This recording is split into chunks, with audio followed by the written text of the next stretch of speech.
Teacher training college चक 5 बिला की online class में आपका स्वागत है। हम बीएड द्वितीय वर्ष के पेपर समावेशी विद्यालय का निर्माण का अध्ययन कर रहे हैं। तो हमने समावेशी शिक्षा के रूप में उसकी अर्थ, प्रस्तावना, उद्देश्य, उसके सिद्धांत, उसकी महत्व आदि के बारे में अध्ययन कर लिया था। तो हम इसके अगले टॉपिक में हम समावेशी शिक्षा के प्रतिमान मॉडल्स के बारे में अध्ययन कर रहे थे। उसमें से हमने 4 मॉडल में से पहला मॉडल जो अक्षमता का परोपकारी प्रतिमान है उसका अध्ययन हमने पिछली वीडियो में किया था। तो उसका जो नेक्स्ट अगला प्रतिमान है अक्षमता का जैव केंद्रस्थ प्रतिमान, उसके बारे में हम अध्ययन करेंगे। तो जैव केंद्रस्थ प्रतिमान है वो बच्चे की जैविक व्यवस्था पर आधारित है। जैविक व्यवस्था से तात्पर्य है कि उसमें विकलांगता किस प्रकार की है, विकलांगता का स्वरूप क्या है, विकलांगता का प्रतिशत कितना है। तो उसके इसी आधार पर जैविक व्यवस्था को निर्धारित किया जाता है। तो इसमें बालक को एक चिकित्सा से एक सर्टिफिकेट या प्रमाणित किया जाता है कि उसमें कितने प्रकार की विकलांगता है और उसका प्रतिशत कितना है। उसी के आधार पर उसको आरक्षण मिलता है और उसमें सरकारी नौकरियों में और उसकी सरकारी योजनाओं में लाभ मिलता है। इस प्रकार से जैविक प्रतिमान के आधार पर उसकी विकलांगता का प्रतिशत के आधार पर उसको शिक्षा में भी समावेशन किया जाता है और उसकी सर्वांगीण विकास के लिए प्रयास किए जाते हैं। तो आज हम जैव अक्षमता का जैव केंद्रस्थ प्रतिमान है जो बायो सेंटर्ड मॉडल्स है उसके बारे में अध्ययन करेंगे, उसके गुण देखेंगे, उसके बाद हम उसके दोष वगैरह देखेंगे। तो सबसे पहले इसके गुणों के आधार पर हम देखते हैं कि इसमें विकलांगों को उसकी विकलांगता के अनुसार लाभ मिलता है। तो इसमें सबसे पहले हम गुण देखेंगे कौन कौन से गुण हैं। तो नंबर 1 है विकलांगता के अनुसार लाभ।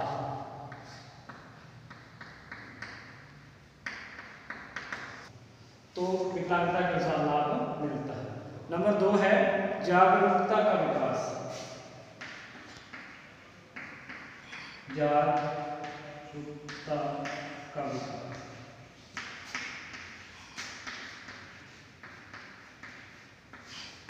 इसमें बालक को विकलांगता के आधार पर एक योग्य चिकित्सकों के द्वारा प्रमाण पत्र दे दिया जाता है और उसकी प्रतिशत ज्ञात हो जाता है कि उसमें किस प्रकार की और कितनी विकलांगता है। उसी विकलांगता के आधार पर वो जागरूक हो जाता है कि मुझे किस प्रकार की सरकारी लाभ मिल सकता है और मैं किस प्रकार के विद्यालय के अंदर अध्ययन कर सकता हूँ या मुझे किस प्रकार की योजनाओं का लाभ मिल सकता है। तो इसमें बालक स्वयं अपने अधिकारों के लिए जागरूक हो जाता है। इस प्रकार से इस प्रतिमान के अनुसार विद्यालय बालक के अंदर जागरूकता आती है, वो अपने अधिकारों के लिए लड़ता है और उसी को अपना विकास करता है। तीसरा है विकलांगों का उचित अभिलेख या विकलांगों को उचित अभिलेख।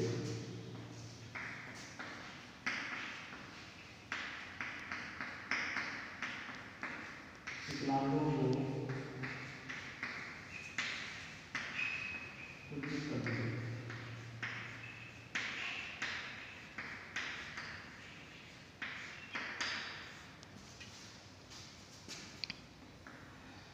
इस जैव केंद्रस्थ प्रतिमान के तहत उनको अभिलेखों के माध्यम से संचय हो जाता है। अभिलेखों के माध्यम से उसका प्रतिशत ज्ञात हो जाता है कि उसको एक चिकित्सीय प्रमाण पत्र मिल जाता है और किसी आंकड़ों के आधार पर अभिलेखों का संचय हो जाता है, जिससे कि उसको अपनी विकलांगता प्रतिशत का ज्ञान हो जाता है। और यही अभिलेख है वो आगे क्या है उसकी सरकारी योजनाओं में संख्याओं में निर्धारित करते हैं कि इस अपने देश के अंदर कितने विकलांग और कितने प्रकार की विकलांगता है और उसमें किस प्रकार की विकलांगता के लिए किस प्रकार की योजनाएं लागू की जाएंगी। तो इसी प्रकार से विकलांगों को उसकी योग्यता के अनुसार अभिलेख दे दिए जाते हैं, उसको प्रमाण पत्र दे दिए जाते हैं, जिससे कि वो उस अभिलेखों के माध्यम से अपनी सुविधाओं का लाभ ले सकता है, सरकारी सुविधाओं का लाभ ले सकता है।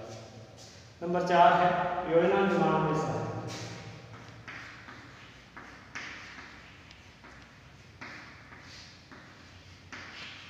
योजना निर्माण में सहायता।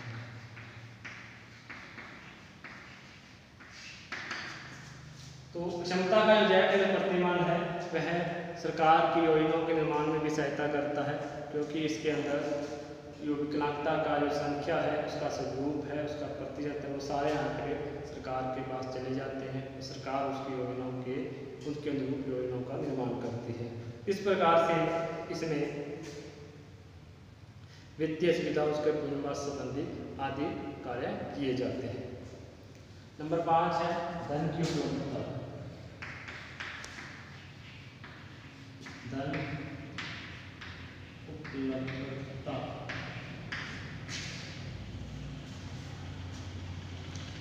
इस प्रतिमान के तहत जब राष्ट्रीय विकलांगों को की संख्या के आधार पर निर्धारित करता है, तो सरकार अन्य राष्ट्रों से, अन्य विश्व राष्ट्रों से अनुशंसा करती है कि हमारी इस प्रकार की विकलांगता है और हमें इस प्रकार से इतने प्रकार के धन की आवश्यकता है।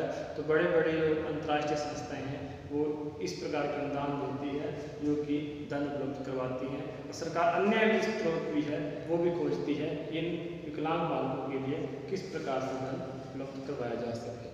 इस प्रकार से एक आंकड़ों के आधार पर स्थानीय स्तर पर, राष्ट्रीय स्तर पर और अंतर्राष्ट्रीय स्तर पर इस प्रकार की संस्थाओं का निर्माण होता है, जो कि इस प्रकार के बालकों के लिए धन उपलब्ध करवाती है।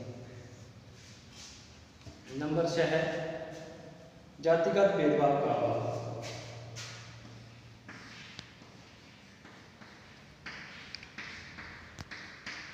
जातिगत भेदभाव का अभाव।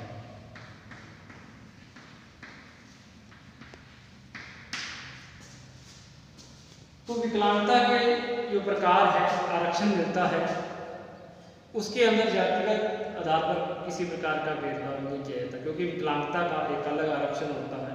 वो विकलांग जो बालक है, वो चाहे किसी भी जाति का हो, किसी भी धर्म का हो, उसको समान रूप से विकलांगता के आधार पर आरक्षण दिया जाता है। जिसमें कोई जातिगत भेदभाव नहीं है, तो विकलांगता के आधार पर समान अवसर और समान प्रकार की सुविधाएं प्रत्येक बालक को दी जाती है।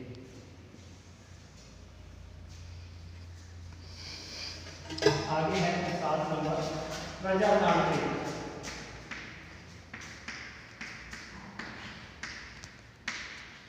प्रजातांत्रिक व्यवस्था।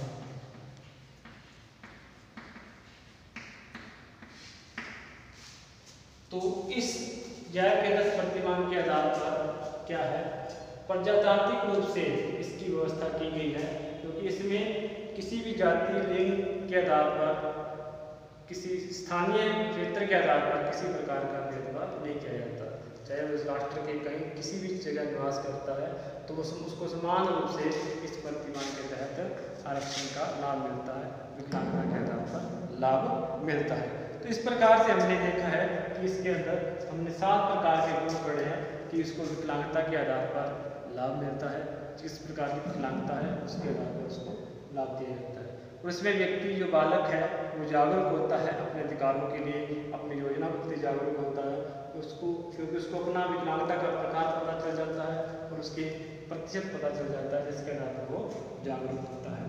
इसी प्रकार विकलांगों का एक अभिलेख तैयार हो जाते हैं, वो अभिलेख विकलांग व्यक्ति के पास भी रहते हैं, सरकार के आंकड़ों को तैयार करने, सरकार की योजनाओं को तैयार करने में भी सहायक होते हैं। और आगे हमें उसी प्रकार से उस प्रतिशत के आधार पर, उस संख्या के आधार पर हम अपने देश जो है अंतर्राष्ट्रीय संस्थाओं से, जो कल्याणकारी संस्थाएं हैं, वो उनसे हम धन की उपलब्धता की अनुशंसा भी करते हैं कि इस प्रकार के हम इन विकलांग व्यक्तियों के इस प्रकार की योजनाएं लागू कर रहे हैं, इसके लिए हमें धन उपलब्ध करवाया जाए। तो धन की उपलब्धता भी इसके अंदर होती है।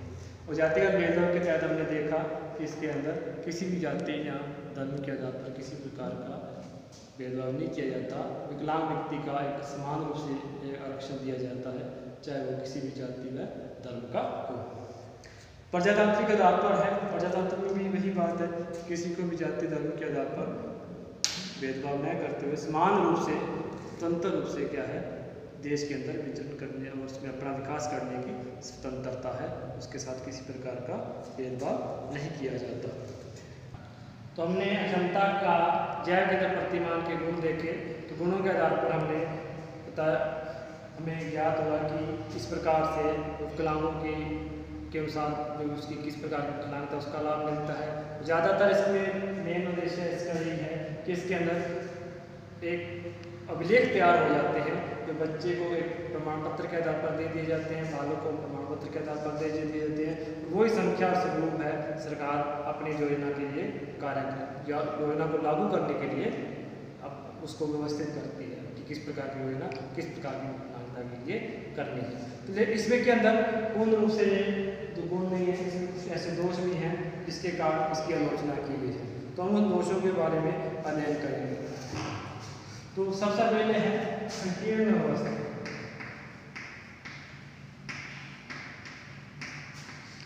दोष है इसके अंदर संकीर्ण व्यवस्था। जैसा कि हमने गुणों के अंदर पढ़ा था कि इसमें अभिलेखों के रूप में सिर्फ प्रमाण पत्र दे दिया जाता है और प्रमाण पत्र के आधार पर वो क्या है इसको विकलांगता का स्वरूप को निश्चित किया जाता है। तो इसमें इसकी आलोचना इसमें की गई है कि ये एक बहुत ही संकीर्ण सी व्यवस्था है, जिसमें कि एक विकलांगता के आधार पर उसको प्रमाण पत्र देना ही सब कुछ नहीं है, उसके आधार पर वो क्या योग्यता रखता है, क्या रुचि रखता है, उसकी बात इस जैव केंद्र प्रतिमान के आधार पर नहीं की जाती कि वो अपनी विकलांगता के आधार पर आगे क्या कर सकता है, अपनी विकलांगता को दूर करने के लिए क्या कर सकता है, सरकार किस प्रकार से उसकी मदद कर सकती है, इस प्रकार की बातें इस प्रतिमान के तहत नहीं बताई जाती। यानी कि उसका आगे उसका संरक्षण करने का कोई भी प्रावधान इसके अंदर नहीं है। दूसरी है शैक्षिक पुनर्वास का अभाव। दूसरा जो दोष है वो है शैक्षिक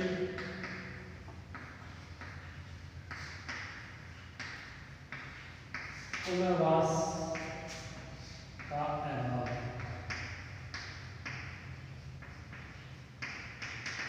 इस प्रतिमान के तहत बालक को अभिलेखों के आधार पर एक वर्गीकरण कर दिया जाता है, लेकिन उसकी शिक्षा के मामले में, उसके सर्वांगीण विकास के मामले में इस प्रतिमान के अंदर किसी प्रकार की बात नहीं की गई।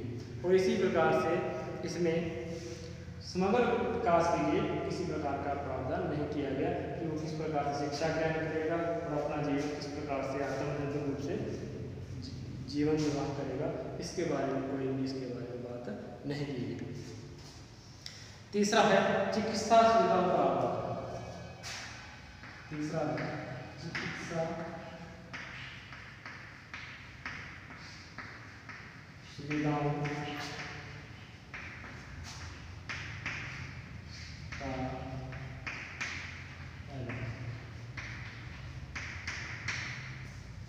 इसमें विकलांग बालक को चिकित्सा सुविधाओं का अभाव रहता है, उसके इलाज के लिए इलाज के लिए कोई इस प्रकार की सुविधा नहीं दी जाती।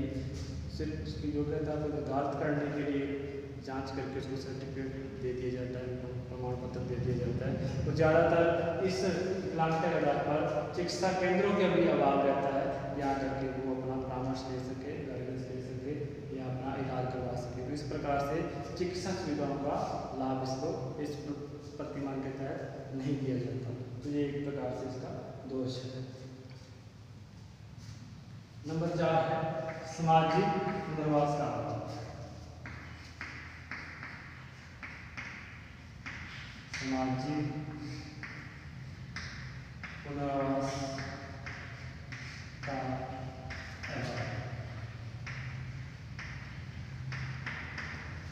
सामाजिक पुनर्वास के अभाव से तात्पर्य है कि उसको समाज में किस प्रकार से आत्मनिर्भर से रहेगा, किस प्रकार से उसको सामाजिक न्याय मिलेगा, किस प्रकार वो समाज में दूसरों के साथ रह सकेगा, इस प्रकार का किसी प्रकार की व्यवस्था इसके अंदर नहीं की जाती। तो इस प्रकार से सामाजिक अधिकारों के बारे में इस प्रतिमान के अंदर किसी प्रकार की व्यवस्था नहीं है, जिससे कि उसमें सामाजिक पुनर्वास की भी दिक्कत आती है, क्योंकि समाज में वातावरण रूप से और अपने आत्मविश्वास से रह सके इस प्रकार की इसमें सुविधाएँ नहीं होती।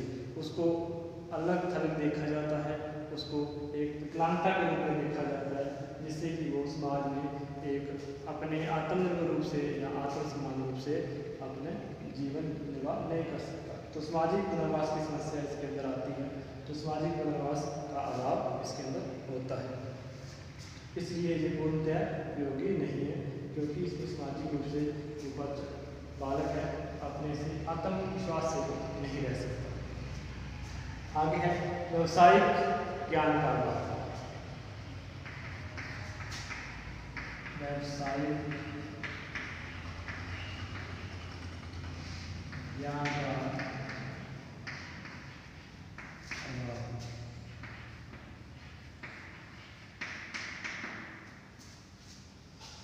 बालक के अंदर एक उसकी विकलांगता के आधार पर वो किस प्रकार का कार्य कर सकता है, किस प्रकार अपनी योग्यता के आधार पर किस प्रकार से वो कार्य कर सकता है, किस फील्ड में आगे जा सकता है। इस प्रकार का जो निर्देशन है इस प्रतिमान के तहत नहीं दिया जाता, उसको आगे मार्गदर्शन नहीं दिया जाता, परामर्श नहीं दिया जाता, तो उसकी व्यवसायिकता को निर्धारित नहीं किया जाता कि अपनी विकलांगता के आधार पर किस प्रकार के कार्य कर सकता है। तो इसमें ये सबसे बड़ी दिक्कत आती है कि वो उसके अंदर व्यवसाय के अंदर किसी प्रकार की जागृति नहीं दी जाती, उसको आत्मनिर्भर बनाने का प्रयास इसके अंदर नहीं किया जाता। तो इस प्रकार से इसमें व्यवसायिक ज्ञान का अभाव रहता है। व्यवसाय के अंदर यानी कि विकलांगता के आधार पर उसको एक प्रमाणित कर दिया जाता है, लेकिन वो किस व्यवसाय में रुचि रखता है, अपने उस व्यवसाय के लिए उसको किसी और की जरूरत पड़ती है, उसको कुछ और ज्ञान प्राप्त करना पड़ता है कि वो व्यवसाय के रूप में किस फील्ड में जा सकता है। इस प्रकार से व्यवसायिक ज्ञान का अभाव पाया जाता है। नंबर 6 है निर्देशन व परामर्श का अभाव।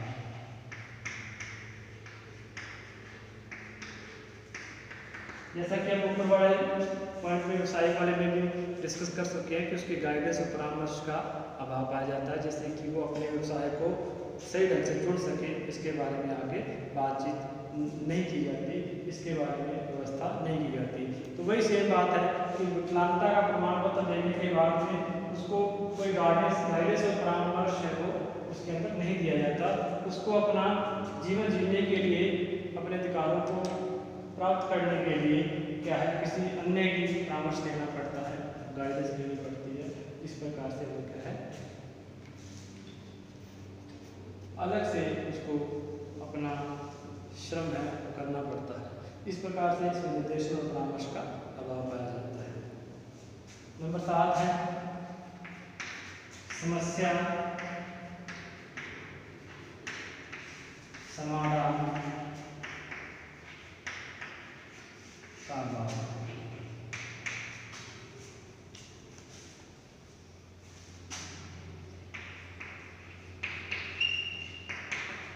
समस्या समाधान से तात्पर्य ये कि समस्या जैसे कि विकलांगता का प्रतिशत बता दिया, उसको विकलांगता का प्रकार बता दिया, स्वरूप बता दिया, लेकिन उस समस्या का समाधान नहीं किया जाता कि उस विकलांगता के आधार पर किस प्रकार से वो अपनी योग्यता और रुचि के अनुसार आगे बढ़ सकता है, अपना जीवन निर्वाह कर सकता है।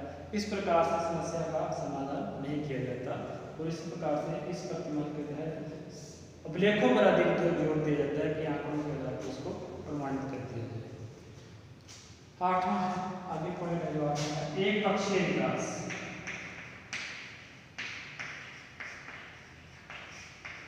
एक पक्षीय विकास